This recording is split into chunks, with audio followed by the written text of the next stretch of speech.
Hey everyone, and welcome. So, have you ever looked at some of the biggest companies out there and just wondered, how on earth do they move so fast? It feels like they have an idea one day and it's on your phone the next. Well, today, we're going to pull back the curtain and look at the engine that makes all that speed possible. We're talking about DevOps. But first, let's start with a problem that I bet feels pretty familiar to a lot of you.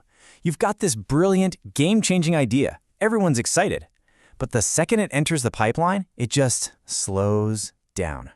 Why do so many great ideas get stuck in what feels like corporate slow motion? And that question really gets to the heart of what we can call the software speed problem.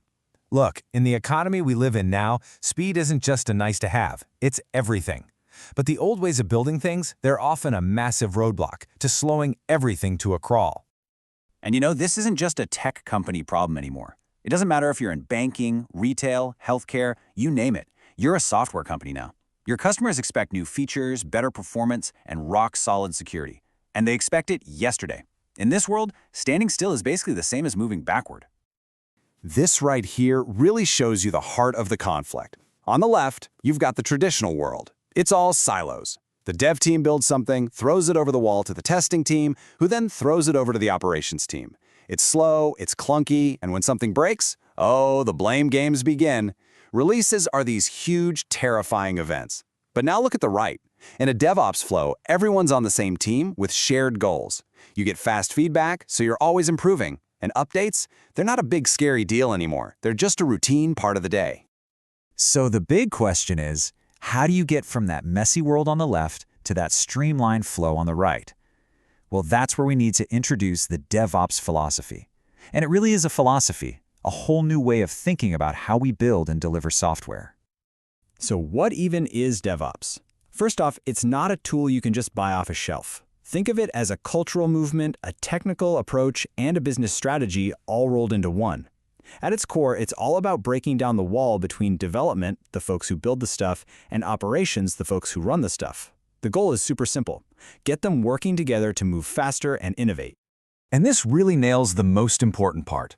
The whole thing hinges on creating a culture of shared responsibility. It's about getting rid of the "that's not my job" mentality. Instead, everyone, from the developer writing the first line of code to the engineer keeping the servers running, owns the final product and the customer's experience.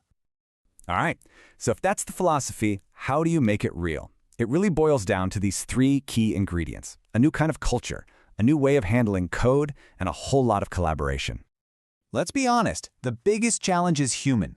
Traditionally, you have these two teams with goals that seem to be in direct opposition.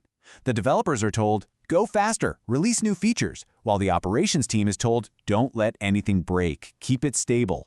DevOps doesn't pick a side. Instead, it builds a system where you can actually have both. You get speed and stability. And this is the technical engine that makes it all possible. It's called a CI/CD pipeline. That stands for continuous integration and continuous delivery. Here's the short version. A developer writes some new code and commits it. Right away, a series of automated tests kick off. And here's the magic. Bugs are found in minutes, not weeks later during some massive testing phase. Once the code passes all the checks and is confirmed to be stable, it can be deployed to your customers seamlessly, without any downtime. It's like an automated quality control assembly line for software.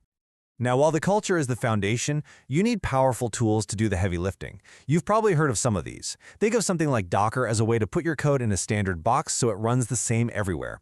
Then, a tool like Kubernetes is like the master logistics system, managing thousands of those boxes at once. And things like Jenkins or GitHub Actions, they're the automation engines that run that whole CI/CD pipeline we just talked about.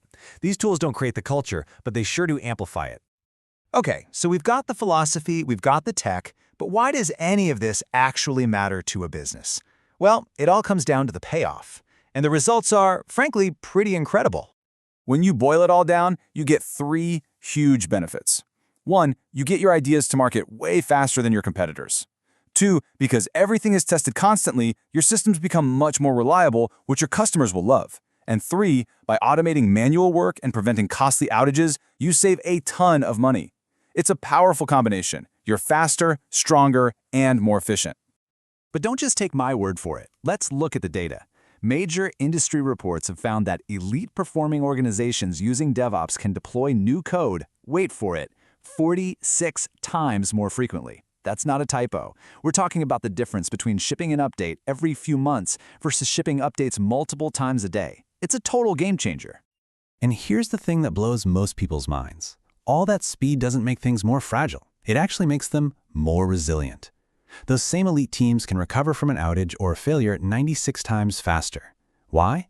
Because when you're making small, frequent changes, it's way easier to find and fix what went wrong. This proves once and for all that you don't have to choose between moving fast and being stable. You can have both. Now, this all sounds pretty amazing, I know, but it's really important to be realistic here. This kind of transformation is not something you do over a weekend. It's a journey, and like any big journey, it has its challenges. And here are some of the most common hurdles you'll see. People are naturally resistant to change. You've got old, clunky systems that weren't designed for this. There's a million tools out there, and it can be confusing to know which ones to pick. And sometimes your team just might not have the right skills yet. These are all real, but they're absolutely solvable if you have a clear plan. Because at the end of the day, the real prize here isn't just shipping code faster. That's a side effect. The true goal is to build a company that is adaptive, that's resilient, and that's completely focused on the customer. It's about building an organization that's ready for whatever changes come next. And that brings us to the final thought I want to leave you with. After seeing the cultural shift, the technology, and the incredible results, the question you really have to ask yourself, in your own organization, is this. In a world that's moving this fast, what's the true cost of standing still?